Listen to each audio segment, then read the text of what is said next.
Hi, my friends. I'm just having a thought today, and I wanted to share it with y'all. This is um, likely not early stage recovering friendly, so you've been warned. Um, just thinking about about the difference between what we're told life is about and what we should expect in life, and then what actually happens, and how, from where I stand, I think it's likely promised basically that something in our lives is going to go terribly, horribly wrong at some point, because really all terribly, horribly wrong means is not in alignment with what we thought we wanted. And I say that on purpose because I think a lot of times we don't even know what we want as human beings, and we don't know what we need. We do and we don't, both. And something that's just struck me because of the nature of my journey is that,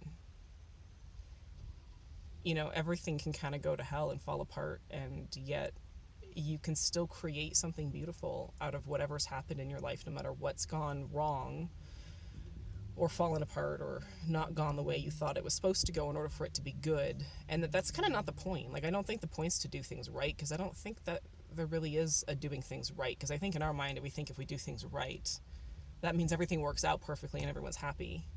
And there are certainly situations in life where that happens, but to expect that that's always going to happen in life, or that even it will happen on a regular basis, is kind of ridiculous. But there's a deeper beauty, I think, and a deeper goodness that comes out of all of it, like this stark reality that no matter what's happening in your life, and no matter what you've lost, and no matter what you've been through, every day you wake up and the sun comes up, and the sky is still there, and the trees are still there, and you can still go outside and put your hands in a puddle and kiss the ground and experience life in a body. You can still breathe the air, you still have clothes, there's food to eat. And there is a steadiness to that it doesn't care about what you're going through in a good way. It's like that stuff's all there. There's this goodness, there's this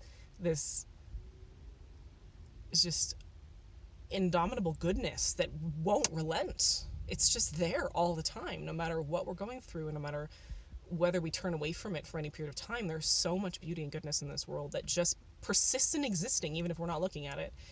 And then one day you wake up and stop looking at your problems, and you're like, oh, all these good things are still here, and look at what I can do. And I think that's one of the deeper beauties. Another deeper beauty I've seen is that, and honestly, I'm discovering, I think it's more satisfying this way, when everything falls apart, and you're the one who gets to decide, how am I going to sew this back together?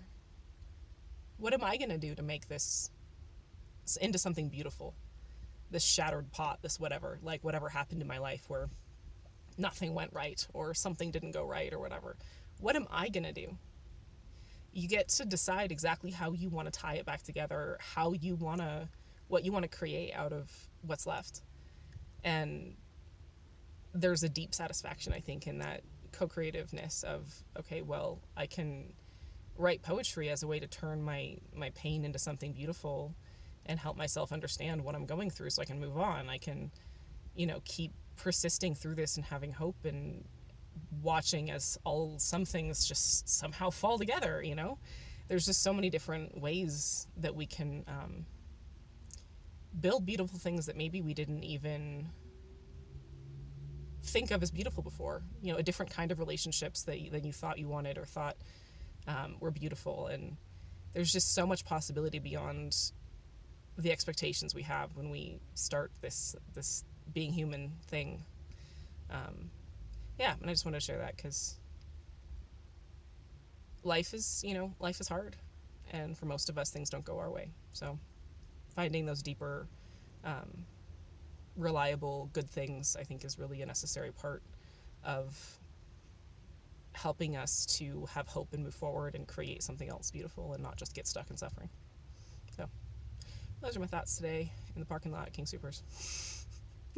Oh, I love you, my friends. I'll talk to you soon.